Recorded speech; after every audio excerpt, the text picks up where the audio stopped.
a nossa palestra será sobre o que é o OpenHR e por que é importante conhecê-lo. Vai ser uma introdução bastante light ao problema, uma vez que tem um curso mais completo que a gente ministra, onde esses assuntos são tratados com mais profundidade.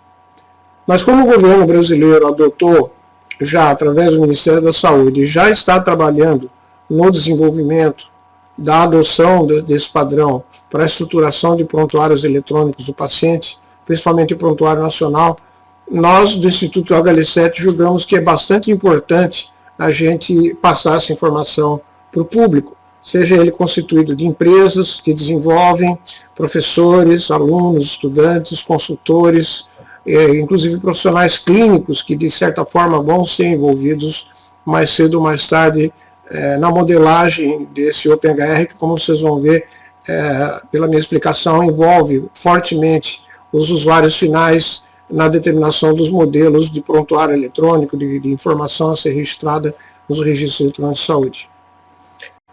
Bem, então, se a gente pensar bem como que está a sistematização do prontuário do paciente, como é que isso evoluiu, né, ao longo do tempo, o prontuário do paciente inicialmente era constituído de folhas de papel soltas, né, muitas vezes soltas ou num caderno, ou numa pasta, com anotações desestruturadas e manuscritas, narrativas, basicamente. E valores estruturados, como medida de pressão arterial, valores de laboratório, eram anotados no mesmo formato. Eu estou falando eram, mas eu acredito que mais de 80% de todos os prontuários não hospitalares no Brasil, e muitos hospitalares, seguem ainda esse padrão que é do século XIX. Quando foi inventado pela primeira vez o prontuário unificado, o prontuário centralizado pelos irmãos Mayo, na clínica Mayo. Então isso quer dizer que nós estamos muitas décadas atrasados em relação aos próximos passos da evolução. O passo seguinte da evolução foi ainda em papel, foi a padronização dos formulários, parcialmente estruturados, ainda com muitos campos não estruturados, ou seja, aceitando texto livre, e muitas vezes também manuscritos, não escritos à máquina, etc. Raramente se escrevia isso à máquina em alguns hospitais. Porém, a padronização dos formulários foi uma grande progressão no sentido de sistematizar a informação. O próximo passo, que foi o PEP, o Registro Eletrônico de Saúde, foi a produção de prontuários eletrônicos, ou seja, transformar aquilo que estava em papel em elétron, transformar aquilo em uma base de dados armazenada no computador. E na sua grande maioria, 99%, eles evoluíram a partir desses formulários que eram aqueles que os médicos e outros profissionais de saúde já utilizavam em sistemas relativamente bem estruturados em papel. Mesmo quando eles não existiam, o que aconteceu? Como ninguém entendia direito de como fazer isso de forma sistemática e científica, os desenvolvedores de sistema entrevistam os médicos que dizem mais ou menos como que eles querem registrar a informação, sendo que nenhum deles tem uma informação completa, científica e bem estruturada de como isso poderia ser realmente padronizado. Então, o resultado disso é uma ausência quase que total de padronização não local. Ou seja, ela pode ser padronizada no hospital, no Unimed, no plano de saúde, numa rede de saúde, mas ela somente é padronizada localmente. Não existe padronização nacional. Ou não existia até recentemente, embora esforços tenham sido feitos nesse sentido. A consequência disso é óbvia. Uma enorme heterogeneidade de prontuários e impossível conseguir a interoperabilidade entre os PEPs. O que é interoperabilidade? É você conseguir fazer eles se integrarem, trocarem informações entre si de forma automática. Essa é a situação atual, no Brasil e em muitos lugares do mundo. Então, a sistematização do prontuário passou da ficha de anamnese em papel para a ficha eletrônica na tela, né, e vice-versa, e produzindo papel que mais tarde é armazenado para fins legais. Então, isso é uma situação altamente insuficiente, altamente insatisfatória. Isso aqui tem que ser resolvido de alguma coisa, a gente tem que ter alguma solução para isso, que levou a uma explosão de extrema heterogeneidade e falta de padronização dos PEPs. Todo mundo já viu pelo menos 2 ou 3 PEPs na vida e viu que não existe um igual ao outro. Nem no nome dos campos, nem na estrutura dos campos, nem na arquitetura, das informações em níveis maiores, nada. Essa é a situação atual. Sistemas que existem por si só e se tentam vendê-los ou se tenta desenvolvê-los, tudo sempre partindo a partir do zero. Então, centenas de empresas desenvolveram esse software sem olhar uma para a outra, sem olhar para um padrão e sem muito menos, às vezes, saber qual é o embasamento científico de estruturação do PEP. Porque ele existe. Tá? Pode ser que muita gente não saiba, mas eles existem há pelo menos 40 anos. Então, quais são as desvantagens desse sistema? Obviamente, isso dá uma dificuldade de comparação entre eles, de cara. Né? Ou seja, se eu for adquirir um prontuário para o meu consultório, para o meu hospital, eu já tenho uma enorme dificuldade de comparação, de fazer um benchmarking para eu fazer uma aquisição. Quase todos são incompletos, quase todos são insatisfatórios. Existe o consenso da insatisfação em relação a eles. E por causa disso, eles são rejeitados muitas vezes pelos profissionais de saúde. Né? Isso é relacionado diretamente à dificuldade de implementação e também de aprendizado pelos usuários. É um processo extremamente complexo, extremamente difícil, extremamente detalhado, extremamente tudo, que demora muito tempo, nunca consegue 100%, e os usuários, coitados, quando eles estavam usando o sistema e agora tem que usar um ou outro que foi adquirido, eles têm que passar pelo aprendizado totalmente de novo, porque não existe quase nada em comum entre esses prontuários diferentes. Também é óbvio que não dá para integrar e não dá para interoperar. Eu vou dar alguns exemplos. Então aqui a situação é mais séria ainda, porque o prontuário tem que ser centrado no paciente. Eu, Renato Sabatini, eu tenho uma única identidade biológica, portanto eu tenho que ter uma única documentação.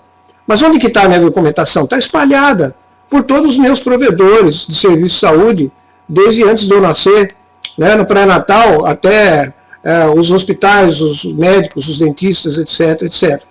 Isso é porque não existe 0% de integração e de interoperabilidade entre os sistemas. Altamente insatisfatório. Cada guardião da informação tem a sua parte representada de uma forma diferente.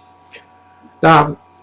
Outra dificuldade é de certificação do sistema. Se eu quero, por exemplo, certificar, como a Sociedade Brasileira de Informática e Saúde tem um processo de certificação de SREs, a dificuldade que existe é como você vai aplicar um conjunto uniforme de requisitos a coisas tão heterogêneas.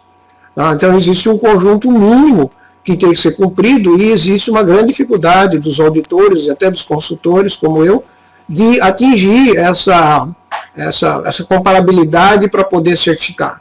Muitas vezes sistemas certificados eles não são idênticos, são bem diferentes. E é claro, para você analisar os Big Data, os grandes conjuntos de dados que são agregados a partir de várias fontes de informação que normalmente são SREs.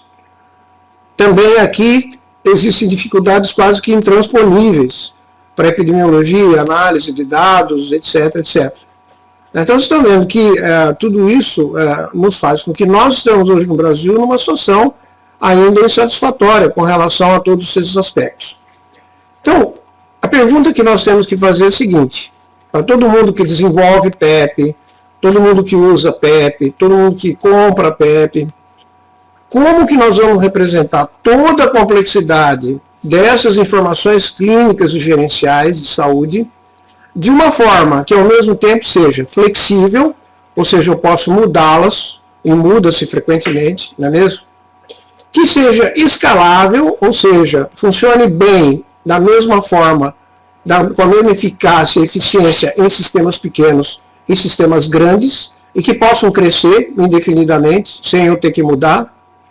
Que seja atualizável, ou seja, eu posso a qualquer momento atualizar as informações e atualizar as funcionalidades do sistema, sem que eu perca as informações anteriores, sem que eu tenha que converter automaticamente as informações anteriores, o chamado legado. E principalmente interoperável, ou seja, como é que eu faço um sistema que possa conversar com os outros, trocar informação com os outros sistemas. Então vocês estão vendo aqui que o pedido é alto, é grande, né? É ambicioso, é difícil. Pouquíssimos países conseguiram atingir esses 4 paradigmas aí, essas 4 características nos seus sistemas. Normalmente países pequenos, como o Uruguai, já estão a caminho disso. mas um país como o Brasil, soluções têm que ser diferentes. Então, a resposta qual que é? Bom, sem dúvida nenhuma, a primeira resposta é utilização de padrões. Mas não de padrões locais, padrões nacionais ou até internacionais. Ou seja, padrões consensuais, que todo mundo adota. Consensual quer dizer que todo mundo adota. Os fabricantes, os usuários, etc. Então aqui nós temos 4 tipos de padrões que a gente tem que integrar. São os funcionais, o que o sistema faz. São os semânticos, o que o sistema tem e transmite e significa a informação.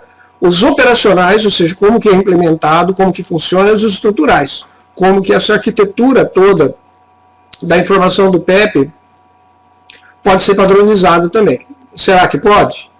Então, isso aqui, a gente for ver o que está ocorrendo, hoje, 99% dos PEPs no Brasil, e acho que 99% eu estou sendo otimista, tá? Existe 0 de padronização estrutural e existe 0 de interoperabilidade. Ela pode ser parcial se o nome dos campos forem iguais, por exemplo, sexo, né, e sexo, em 2 sistemas, no A e B. Mas aí quando você vai ver o conteúdo, um masculino é 1 e no outro masculino é M. Né?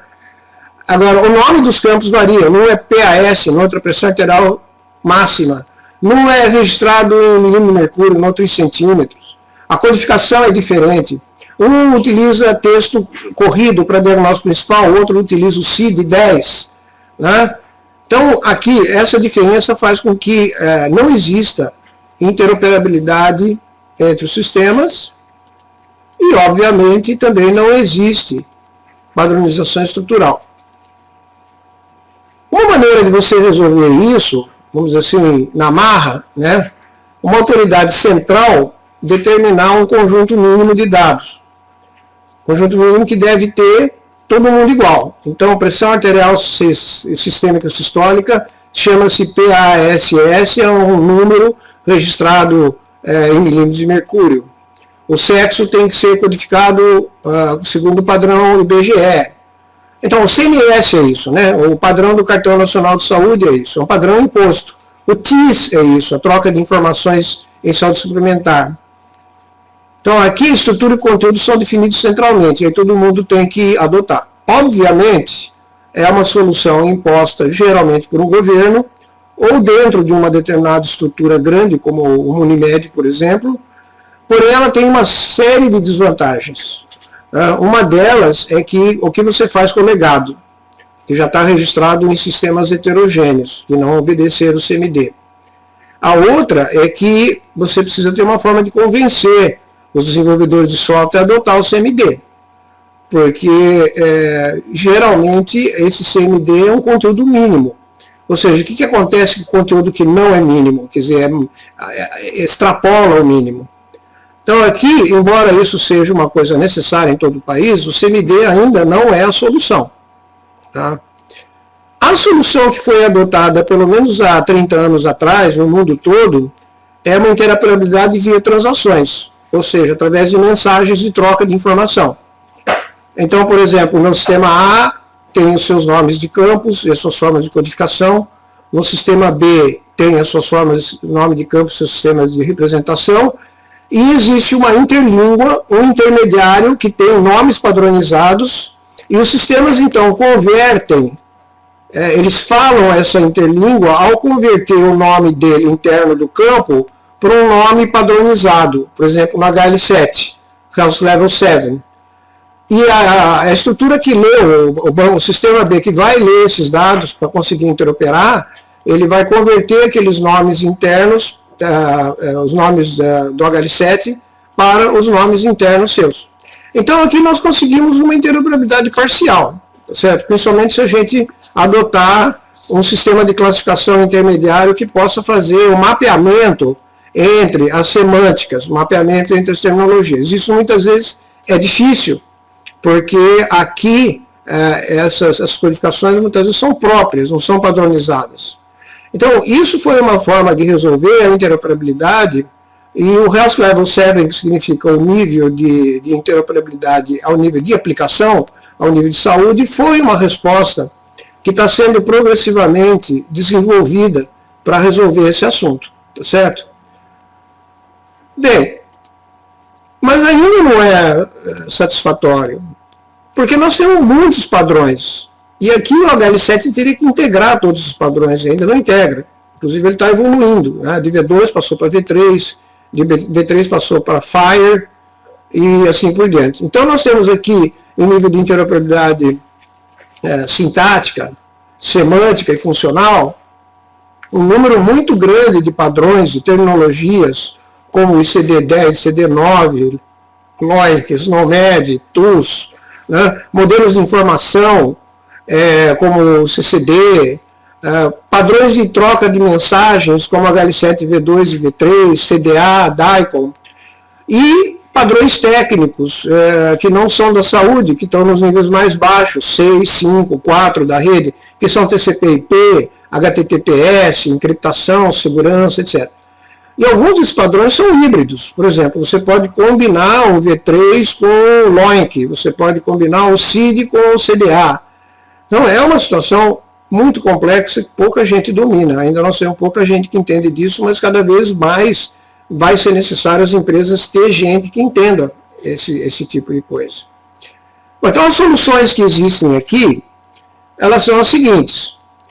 Primeiro, você tem que ter um modelo de referência de informação. O que é um modelo de referência de informação? É onde estão definidos esses campos, os nomes dele e o seu conteúdo. Né? Então, por exemplo, o mais conhecido é o HL7 R2. RIM quer dizer Reference Information Model.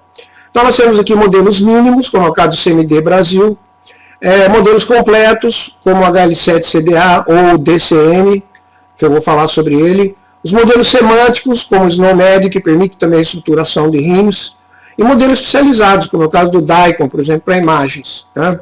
Nós temos também os perfis IHE, que são Integrating the Healthcare Enterprise. Por exemplo, uma ficha de atendimento ambulatorial de cardiologia, uma ficha de cirurgia de oftalmologia, como que ela é estruturada para que ela possa ser interoperável entre os vários serviços de oftalmologia, entre os vários serviços de cardiologia. E temos o OPHR, que é a solução que é considerada a mais elegante e sobre a qual eu vou falar no restante dessa apresentação, que são modelos de conteúdo e estrutura. Tá? Então, aqui além disso, nós temos, e eu não vou falar nada sobre isso, nós temos o problema de padronizar também as funcionalidades. O que os softwares fazem, o que eles são capazes de fazer. Por exemplo, se eles associam um número, um código único e unívoco em relação a cada paciente, a cada provedor de saúde, etc, etc. Então aqui nós temos um padrão bastante conhecido que é o HL7 HRS Functional Model, R2, vai para R3. Então esses modelos funcionais que têm milhares de especificações, milhares. O R2 tem 2.000, mais de 2.000, o R3 vai para mais de 4.000.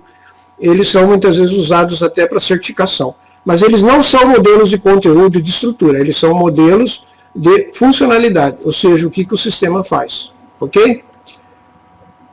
Então, o HL7 RIM é muito complexo. Né? Ele tem um modelo de representação de informação que é cognitivo. Por exemplo, ele representa, em determinado nível de informação do prontuário, quais são as entidades, quais são os papéis dessas entidades, quais são as participações e os relacionamentos que eles têm com os pacientes, com os procedimentos, com as observações, com as substâncias, com os suprimentos, com as tarefas financeiras, com os contratos, com as listas de coisas para fazer, etc, etc. Esses modelos do CDA, eles têm normalmente 3 partes, né, um cabeçalho, um corpo com várias seções e um bloco narrativo para ser entendido por seres humanos, e aí dezenas ou centenas de campos ou de entradas que são definidos por um modelo XML. O CDA é um modelo XML, com tags que definem todos aqueles campos padronizados que eu falei para vocês. Então o CDA é muito utilizado em todo o mundo, mas ele é um modelo complexo e ele não resolve, porque ele é um modelo de intercâmbio de informação também. Ele não é um modelo de representação da informação. Você não tem um prontuário CDA, você tem uma transmissão CDA entre 2 prontuários. Então como é que se resolveria a questão da estrutura, quer dizer, do modelo persistente? O banco de dados. O que tem dentro daquele banco de dados? Qual é o nome dos campos? Como eles são estruturados em fichas? Como as fichas são estruturadas em outros modelos de maior ordem. Então, aqui o modelo que tem sido tentado feito pelo HL7 se chama DCM, é o Detailed Clinical Models, que é um modelo concorrente do OpenHR, que também é extremamente complexo, porque ele é casuístico, ele usa o próprio CDA e o próprio RIM para estruturar modelos bastante complexos de como a informação deve ser estruturada. Tá? A solução melhor, vamos dizer assim, mais elegante, que está sendo ainda se desenvolvendo em todo o mundo, é um modelo chamado OpenEHR, ou OpenEHR, que quer dizer Open Electronic Health Record, ou Registro Eletrônico de Saúde Aberto. Vocês vão poder baixar e achar bastante informação nesse endereço internacional, é uma organização internacional, uma fundação, openehr.org, tá? E nós temos também aqui no Brasil, já há um certo tempo, o OpenHR brasileiro, que é afiliado ao OpenHR internacional, e cuja coordenadora é uma médica, a doutora Jussara Hutt, que foi a que trouxe para o Brasil e que tem ajudado a promover. O Instituto HL7, embora o OpenHR não seja um padrão HL7, ele tem várias formas de se imbricar com os padrões OpenHR, SNOMED, etc., de forma, inclusive, muito proveitosa, como é o caso da integração FHIR-OpenHR, para acoplar a transmissão de informação ao conteúdo e a representação persistente da informação. Então, aqui vocês também podem explorar esse site aqui, é o openhr.org, só que com o prefixo BR, que é o sufixo BR. Ok, então, quais são as características do OpenHR? Quer dizer, vamos tentar desbastar esse jargão, né, extremamente complexo de quem tenta entender o que é o OpenHR. Eu vou colocar isso do ponto de vista de uma pessoa da medicina, como eu sou. A primeira vez que eu ouvi falar as coisas que consistem no OpenHR, eu estranhei bastante, porque é um palavreado de engenharia de software, né, não é um palavreado de medicina ou de saúde. Então, existe um certo distanciamento de linguagem entre as pessoas que utilizam e as pessoas que constroem. Porém, o OpenHR tem uma coisa importante, que eu gostei muito, ele faz a ponte entre nós. Ele faz a ponte entre o usuário clínico, que tem o modelo da informação na cabeça, né, como que deve ser uma ficha de exame de acuidade visual. O que ela tem que ter? Tem que ter olho direito, olho esquerdo, tem que ter as dioptrias, tem que ter a tensão intraocular, tem que ter inclinação do ângulo, tem que ter o diâmetro interpupilar, claro, o nome do paciente, a idade do paciente, o sexo do paciente. Então, essa definição, quem faz não é o analista de sistemas. Essa definição quem faz é o usuário da informação, o gerador da informação. Então, o OpenHR ele tem essa grande vantagem de fazer uma camada do software, quer dizer, aquela coisa que o analista desenvolve, totalmente independente da camada lógica, que é o modelo de informação. Então é o que a gente diz que é um desenvolvimento de dois níveis, nós temos com duas camadas. A camada da definição, o que a gente chamava antigamente de dicionário de dados, né? Quem já trabalhou com dicionário de dados vai me entender perfeitamente. Eu entendi o que era o OpenHR na hora que eu entendi que ele era uma evolução do dicionário de dados, que é uma tecnologia que eu já usava nos meus sistemas desde a década dos 90, tá? Que adiciona aquilo que eu falei, flexibilidade, escalabilidade, atualização e interoperabilidade. Então, ele é baseado, no seu início, numa metodologia de modelagem da informação feita pelos usuários finais, que pode ser local, pode ser regional, pode ser nacional, ou pode ser até internacional, depende do nível que você quiser atingir a integração e a padronização. Então, ele engloba definições padronizadas de todos os dados de informação e como eles são hierarquizados. Por exemplo, campos em fichas, fichas em conjunto de fichas em sistemas de informação socializados no sistema de informação geral. Então, isso aqui era a hierarquia típica das informações em saúde, né, que é típico da área de saúde, é essa hierarquia de informações em vários níveis de complexidade e de agregação. Ela é definida através de uma palavra, que foi aquela que eu estranhei no começo, né, chamada arquétipo. Arquétipo, para mim, era um negócio da psiquiatria, do Jung, né, estranhei de chamar, mas arquétipo em ontologia, em informática, em ciência da informação, tem um valor, uma definição bastante precisa, né? Inclusive as terminologias que você vai usar, são terminologias que têm que ser padronizadas, obviamente, para você poder estruturar melhor a informação. Está entendendo, pessoal? Então é isso. Depois nós vamos ter a sessão de perguntas e respostas. O importante para mim agora é vocês, quem ainda nunca viu o OpenAIRE ou o OpenHR, entender o que ele é na essência.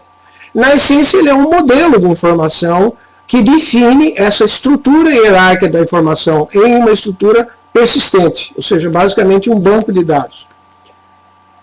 E ele tem para isso, o que antigamente era chamado de dicionário de dados, uma plataforma de gestão do conhecimento clínico, onde todos esses arquétipos são armazenados, definidos, consensuados e eventualmente modificados.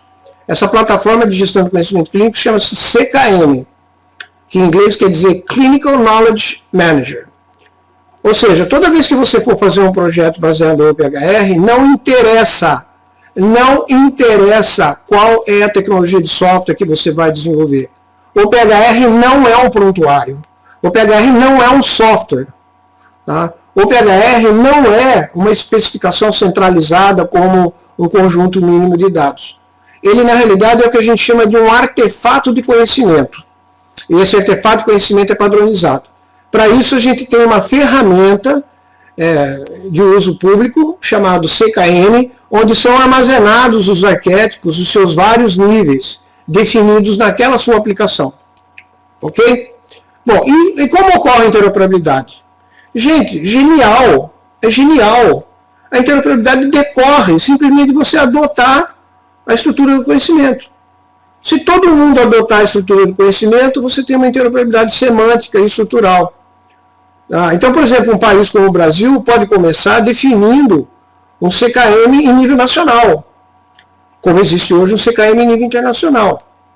Se vocês entrarem em openhr.org/CKM, openhr.org/CKM, vocês vão acessar o CKM internacional com milhares de arquétipos, tá?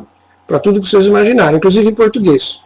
E existe, inclusive, toda uma estrutura para tradução desses arquétipos, para você reaproveitar, porque os arquétipos são artefatos e são objetos reaproveitáveis. Eles podem ser especializados. Então, ele tem uma estrutura orientada a objetos.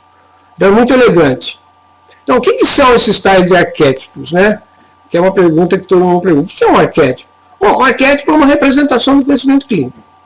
Ele pode ser bem elementar, tipo unitário, um átomo de informação, um átomo que não é divisível. Por exemplo, uma medida de pressão arterial, uma medida de peso, uma medida de temperatura, a cor da pele do paciente, o sexo. Ele pode ser uma avaliação, um score, por exemplo, uma avaliação de risco anestésico, ou uma interação entre dois medicamentos. Ele pode ser uma instrução, como você prescreve o medicamento, como você faz a fisioterapia, como você encaminha para exame, uma regra. Ele pode ser ações, documentação de ações, óbvio, né? Não ação em si. E ele pode ter várias composições, em que agrega observações, avaliações, instruções, ações, consultas, etc., numa composição. Por exemplo, um sumário de alta, um laudo de um exame radiológico, uma ficha de internação em atenção primária em ginecologia e obstetrícia. E essas composições são agregadas em seções maiores, por exemplo, a história familiar. Então, a história familiar tem composições como exame físico, como anamnese, a evolução da doença, revisão dos sistemas, medicações, ordens médicas de procedimentos, etc. Então, essas são seções. E as seções podem ser agregadas, claro, em sistemas maiores. Tá? Então, o que é o arquétipo? Normalmente ele é definido dentro do OpenHR com um mapa mental desse tipo aqui. Então, a primeira coisa que você faz para modelar é definir o que, por exemplo, o que compõe uma pressão arterial. Né? Como está aqui. O que propõe uma pressão arterial? Quais os dados que compõem ele, quais são as situações onde ele é medido, ou seja, o contexto da medida do dado, porque o dado, que seria pressão arterial sistólica, diastólica, pressão arterial média, etc., o resultado vai depender do tamanho do manguito, de onde ele é colocado no membro superior direito, no membro superior esquerdo, se o paciente está em repouso, se ele está fazendo exercício, se ele fez exercício, se ele está dormindo, se ele está numa mesa inclinada, qual a postura que ele está, se ele está de pé, sentado, deitado, decúbito lateral, decúbito ventral, decúbito dorsal. Isso na hora que você fala para o médico, ele leva um susto, né? Porque fala assim, para ele, pressão arterial era uma caixinha, com 2 números. Nem definir a unidade é definido, muitas vezes você não vê nem o número, qual unidade que está sendo utilizada. E aqui eu posso ter várias unidades de medida, não apenas uma. Então, quando você vai modelar, você faz uma abordagem de engenharia do conhecimento. Você vai falar para o médico assim, doutor, tá bom, pressão arterial é, digamos, 120. 120 o quê mesmo? Milímetro de mercúrio, lógico. Ah, tá bom, então vamos escrever a unidade? Dá para medir uma outra coisa? Tem uns colegas que usam centímetro de mercúrio. E como é que converte um para o outro? Ele vai te olhar como se fosse um débil mental, né? Fala, divide por 10, tá? Ou multiplica por 10. Ah, tá bom, vamos escrever isso. Vamos colocar a fórmula. Vamos colocar a fórmula aqui de conversão, porque o computador é burro, doutor. Ele não sabe nada. O senhor sabe tudo, o computador não sabe nada. Nós temos que especificar isso direitinho. Então vamos especificar a unidade. E como é que calcula a pressão média? Isso é fácil. O senhor pode me dar, por favor, a fórmula de definição da pressão média? Agora me diga uma coisa, doutor. Essa medida que o senhor mede varia conforme o membro que o senhor coloca? Se coloca no pulso, coloca no braço? Pode ser que ele varie do lado direito para o lado esquerdo? Eu tenho que dizer onde eu estou medindo? Ele vai falar, claro que tem que medir. Tem pacientes que têm uma diferença de pressão nos 2 braços. Isso é extremamente importante clinicamente. Doutor, então tá. Então vamos registrar o membro, né? Certo. E aí, doutor, se ele estiver deitado, sentado, de pé, dá uma diferença na pressão? Claro que dá, menino. Está pensando que eu sou o quê? Eu estudei fisiologia. Não, doutor, sei que o senhor sabe, mas vamos colocar. Então, ao construir isso aqui, esse conglomerado que é a observação, e mais o contexto em que ele é registrado, convertido, medido, chama-se arquétipo. No caso aqui é um arquétipo elementar. Porém, se você agregar isso numa ficha, no formulário, ele também é um arquétipo, porque ele é composto de arquétipos elementares. Entenderam a hierarquia? Se não entenderam, perguntem. Para isso, esse mind map ele é convertido para uma linguagem de especificação, que é o que o desenvolvedor de sistema vai usar. Não é mesmo? O desenvolvedor de sistema não tem uso para o mind map, ele é um dispositivo gráfico, simplesmente para facilitar a modelagem. Mas o CKM converte automaticamente aquele arquétipo em uma linguagem, chama-se ADL, uma linguagem estruturada, Archetype Development Language. E isso aqui é o que o desenvolvedor, na sua camada de software, de desenvolvimento, ele vai utilizar para gerar os artefatos, ou seja, as fichas, etc. Ok? Bom, então, você tem, por exemplo, vamos pegar aqui um exemplo em que você tem uma seção chamada registro de primeira consulta de asma infantil. Então, aqui você tem as várias subseções, cada um vai conter o seu artefato do tipo arquétipo, né, história do paciente, dados do laboratório, etc, etc. Isso aqui vai constituir um registro chamado SOAP. Né? SOAP quer dizer subjetivo, objetivo, avaliação e plano. E do outro lado você tem os arquétipos. Então, à medida que você vai modelando, por exemplo, o que tem na história do paciente? Aí tem os vários arquétipos de história. O que tem, que resultado do laboratório eu tenho que medir para esse tipo de paciente? Então, aqui eu tenho o arquétipo dos resultados do laboratório. O que eu posso fazer com esse paciente? Qual é o diagnóstico que eu posso fazer? Então, eu tenho aqui todo esse acompanhamento, avaliação, diagnóstico, etc. E, no fim, o que eu vou fazer com esse paciente? Qual a conduta que eu tenho? Eu tenho os arquétipos de conduta. Então, vocês estão vendo que isso é um verdadeiro joguinho de armar, ou seja, em que eu tenho para um documento grande, eu tenho várias seções, essas seções têm vários níveis de arquétipos, até chegar aos arquétipos elementares, né? Como, por exemplo, o fluxo em litros por minuto, que seria esse aqui, que é uma observação. E essa aqui não é mais dividida em nada, tá? Bom, como vocês estão vendo, é bastante intuitivo, né?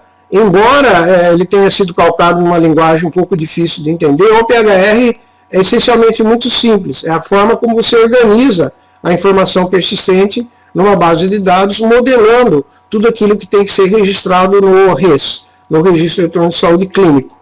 Tá? Então isso aqui vai constituir o template, como a gente chama.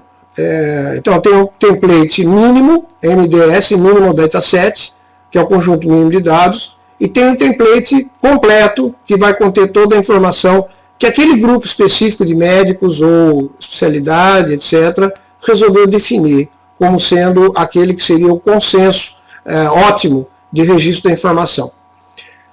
Então aqui o CKM é a ferramenta que permite que você possa registrar esses vários níveis de arquétipos, templates, arquétipos elementares como observações, ações, etc., etc., numa base de dados. Essa base de dados é chamada de base de conhecimento. Né? E ali, a partir dessa base de conhecimento, enquanto você estiver fazendo a modelagem, você vai registrando tudo aqui. Antes de começar a desenvolver qualquer coisa, antes de começar a desenvolver qualquer coisa, você vai fazer a modelagem lógica, médica, clínica, estrutural, de como a informação vai ser agrupada nos seus vários níveis, que nome que vão receber, que nomes padronizados receber, ou nomes, que pode ter sinônimo também. Se tiver alguma codificação, você vai fazer o chamado de binding, ou ligação da terminologia àquele arquétipo. Então eu tenho arquétipos que se ligam a terminologias, como SNOMED, SID, TOOLS, etc, etc. Bem, além da ferramenta que vocês viram, o CKM, que é o gestor do conteúdo, de conhecimento, de todo o modelo, da modelagem lógica que os profissionais de saúde fazem juntamente com o pessoal de TI, a plataforma de desenvolvimento OpenHR tem várias outras ferramentas, além do editor de arquétipos, do editor de templates, que são os formulários, o EHR Bank, que é um banco próprio para o desenvolvimento, o CKM, do qual nós já falamos, tem o Archetype Workbench, que é aquele que permite você usar a linguagem ADL, tem o Terminology Server, que é o que faz o binding, ou seja, a ligação das terminologias e dos artefatos do conhecimento, e o Query Builder, que é uma ferramenta para você montar consultas, montar pesquisas na base de dados. Todos eles baseados no mesmo modelo de arquétipo. Tá? Qual a importância de tudo isso? Por que o OpenHR virou, de repente, depois de tantos anos, importante para o Brasil? Basicamente porque o governo, há um certo tempo atrás, mais precisamente em 2011, adotou, através de uma portaria do Ministério da Saúde, a 2073, alguns modelos de informação e alguns padrões de informação em saúde, 12 modelos de padrões, que seriam gradativamente, segundo o Ministério, adotados pela Estratégia de E-Saúde Nacional, principalmente para fins de interoperabilidade entre o setor público e entre o setor público e o setor privado. Então se aplica a todos os níveis de governo, federal, municipal, estadual, e a todas as entidades que prestam serviço de saúde ou pagam serviço de saúde. Esses modelos têm como chamativo principal o fato de que tem modelos de informação do tipo OpenHR e a norma ISO 13606, que é um subset do OpenHR. Né? Terminologia clínica de referências, NOMED-CT, que é um vocabulário extremamente grande, com milhões de termos, internacional, que o Brasil adquiriu e está em processo de tradução, e que vai ser incorporado em um servidor de terminologia que também já foi desenvolvido.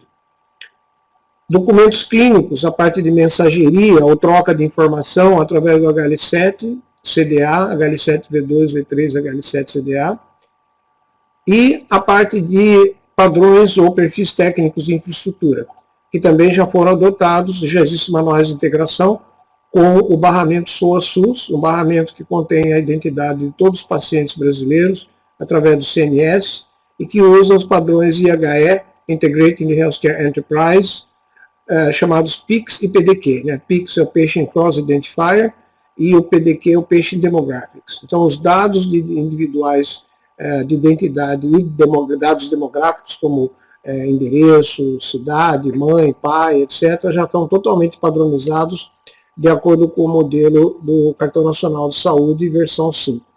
E estão disponíveis para todos os desenvolvedores que poderão fazer essa integração. Então, desses dois padrões, alguns ainda já são em processo de adoção, outros já foram adotados há bastante tempo, como é o caso do CID, do TUS, do TIS, né? e alguns ainda estão em crescimento e estão sendo desenvolvidos. Então, aqui, uma realização fundamental que o governo está fazendo é o CENTERMES, que é o Centro Nacional de Tecnologias de Saúde. É um projeto do Ministério da Saúde, Governo Federal e DataSUS, que conta com vários colaboradores em todo o Brasil, e o objetivo é conseguir, para o projeto estratégico de saúde brasileiro, uma interoperabilidade semântica e arquitetural entre todos esses existentes no setor público e no setor privado, de tal forma que a gente possa obter informação centrada no paciente. O primeiro passo de interoperabilidade já foi conseguido, que é a identificação única através do padrão PIX-PDQ. O próximo passo vai ser também interoperabilidade de dados clínicos. Então aqui o Prontuário Eletrônico Nacional tem esse objetivo e é um servidor centralizado de terminologias e de artefatos de conhecimento como o OpenHR. É um CKM nacional com milhares de arquétipos que estão sendo definidos e serão usados pelos diferentes sistemas. Assim, quer dizer, se todo mundo usar o mesmo arquétipo, esse arquétipo pode ser atualizado a qualquer momento, não vai fazer diferença nenhuma para o software. O software atualmente se atualiza automaticamente sem necessidade de ser modificado. Por isso a necessidade de ter um servidor de artefatos e terminologias, que é o que o governo está desenvolvendo. E isso vai conseguir, então, uma interoperabilidade total entre os vários sistemas naqueles itens de conhecimento, de informação e de dados que serão definidos como um conjunto mínimo de dados, o chamado CMD.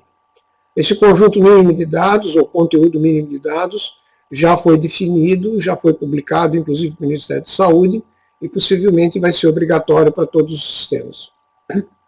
Então, esse barramento SUASUS é um IMPI, ou seja, um índice mestre de pacientes, onde, teoricamente, todos os brasileiros, desde o nascimento, têm um número de CNS, de Cartão Nacional de Saúde, localizado nesse barramento na nuvem. Então, os sistemas de registro eletrônico de saúde vão ter que se sincronizar, se integrar com esse barramento para conseguir a identidade única e os dados demográficos centralizados e também únicos. Então, aqui é aquele negócio que eu falei do IHE PIX-PDQ. Com relação ao OpenHR, estão sendo feitos vários projetos com estudos de caso em algumas áreas de atenção primária da saúde, telesaúde, etc., pelos participantes do consórcio, e esses estudos de caso, então, vão gerar uma série de arquétipos que vão constituir o CKM nacional. É interessante vocês imaginarem que o CKM nunca está pronto, né? Ele é dinâmico, ele está sempre sendo atualizado, sempre adicionado, especializado, etc., porque ele tem uma filosofia orientada a objetos. Então, cada arquétipo é um objeto.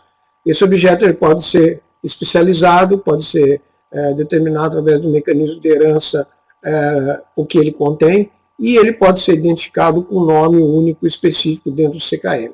Então, essa é a filosofia que, por enquanto, nenhum país conseguiu ainda, em nível nacional, em nenhum lugar do mundo, mas em alguns níveis regionais já se conseguiu. Nos Estados Unidos, na Europa, e até o nosso vizinho Uruguai também tem um projeto nesse sentido.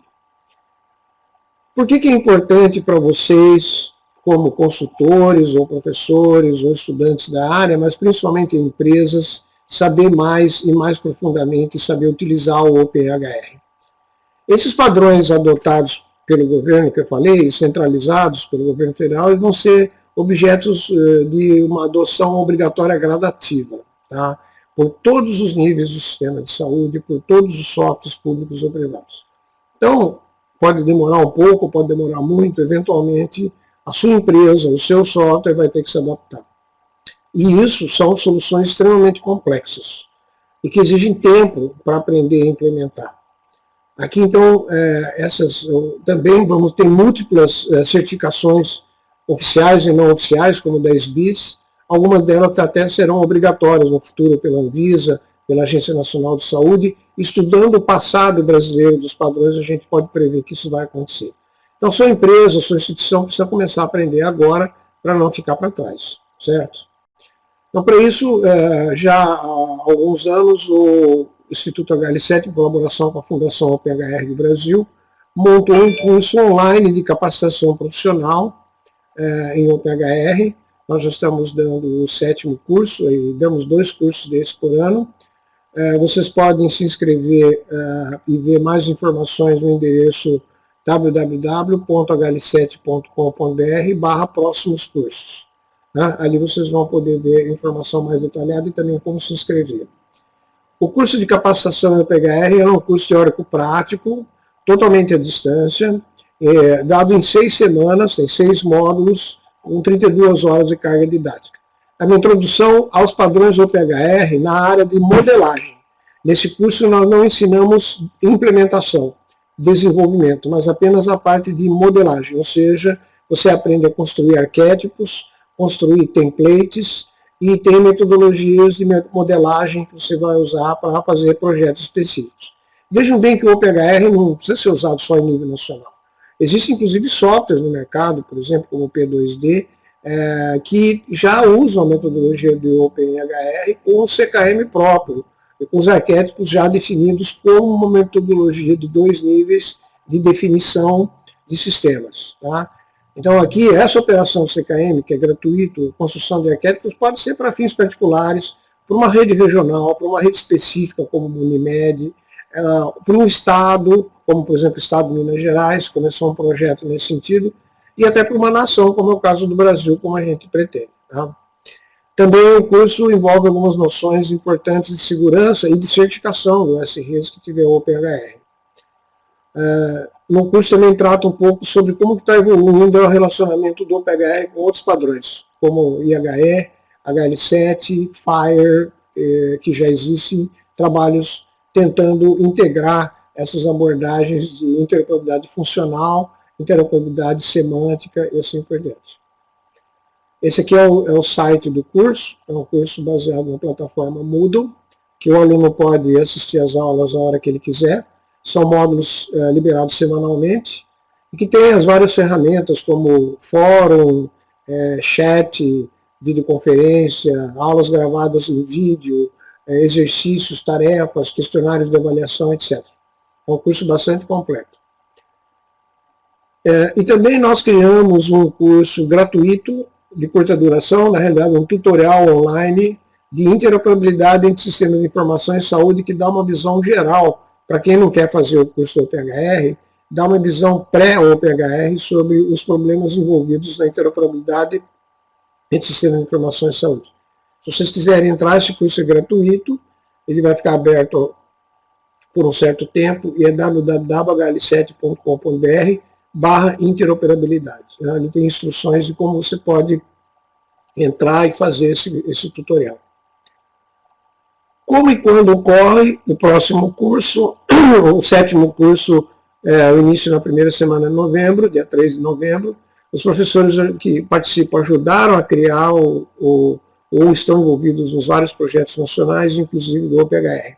Então eles têm um conhecimento muito profundo do que aconteceu. Por exemplo, a professora Jussara, que é coordenadora científica, presidente da Fundação OPHR no Brasil, e foi a funcionária do Ministério da Saúde, DataSUS, que criou, foi responsável pela portaria 2073 de 2011, que definiu aqueles padrões, inclusive o OPHR e o N 13606. O professor Marivan, que é presidente do Instituto HL7, está envolvido no projeto OpenHR Nacional, e Centermes, é o consultor do Centermes, e de outras iniciativas que estão sendo feitas em nível federal. E eu, como vice-presidente e diretor de educação do Instituto HL7, tenho atuado também bastante fortemente na área de interoperabilidade. Tá? Mais informações, inscrições, etc., vocês podem ficar sócios do Instituto HL7, www.hl7.org.br. Assinem a nossa newsletter para saber das novidades e tentem também ficar sócios ou com pessoa física ou com pessoa jurídica ao HL7, que isso tem muitas vantagens, certo? Bom, esse era o que eu queria falar nessa curta palestra, deixar claro bastante para vocês uma visão mais conceitual do que é o OPHR, que muitas vezes os detalhes técnicos ocultam a complexidade, ou mostram a complexidade de uma forma que você não consegue entender a visão geral.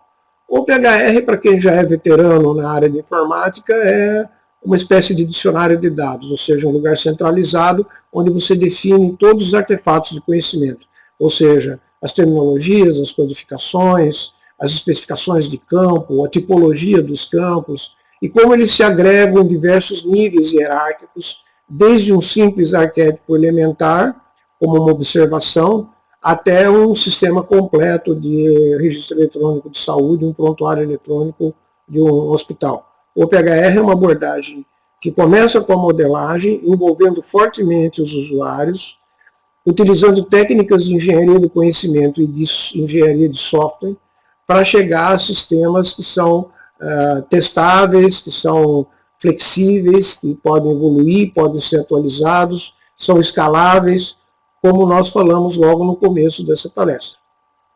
Desejo que você aprenda bastante sobre isso e até uma próxima palestra, conferência ou curso do Instituto HL7.